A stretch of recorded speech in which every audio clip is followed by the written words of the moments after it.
ধন্যবাদ আপনাকে। আপনারা জানেন যে আহ, পিরোজপুর জেলায় রিমালের কিন্তু ব্যাপক ক্ষয়ক্ষতি হয়েছে, যেটা আহ, অতীতের সকল রেকর্ডকে ছাড়িয়ে গেছে।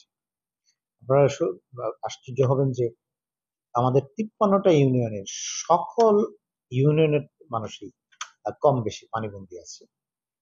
আমাদের খুব দামি ফসলি কিছু আহ, জমি ডুবে গেছে, যেখানে আউশ, বোরো ধানের চাষ ছিল, শাকসবজি চাষ ছিল, আমড়ার চাষ ছিল।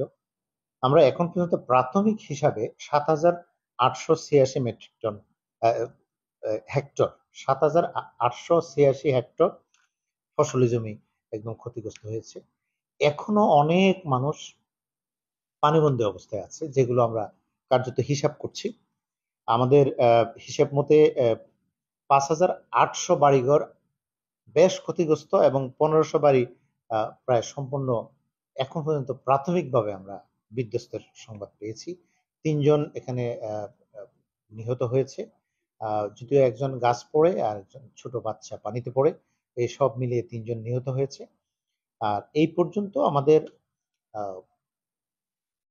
মঠবাড়িয়াতে, আমাদের বেড়িবাতে 2টি অংশ ক্ষতিগ্রস্ত হয়েছে, যদিও আমরা জিও ব্যাগ দিয়ে আপাতত রাখা হয়েছে, কিছু পানিও ঢুকে গিয়েছিল।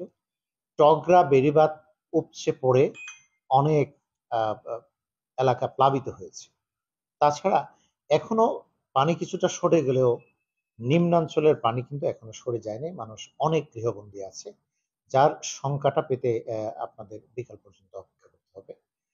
তো এই হচ্ছে আমাদের সার্বিক পরিস্থিতি। আর আমাদের 22,273 জন তো গত 2 দিন ধরে আশ্রয় কেন্দ্রে ছিল। এইগুলো ছাড়াও আমাদের বিভিন্ন স্কুলে 50,000-এর মতো মানুষ আশ্রয়ে ছিল।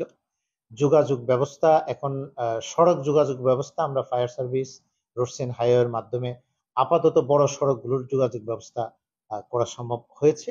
কিন্তু বিভিন্ন জায়গায় আমাদের ইলেকট্রিক তারের উপর গাছ ভেঙে পড়ায় আমাদের বিদ্যুৎ সংযোগে আরো সময় লাগবে। আপনাদেরকে এটুকু বলতে পারি। আমরা সার্বিক বিষয়ে উন্নতির জন্য কাজ করছি, এবং ক্ষয়ক্ষতি নির্ধারণের জন্য আমাদের সকল প্রশাসনের কর্মকর্তারা যার যার ফিল্ডে কাজ করছে।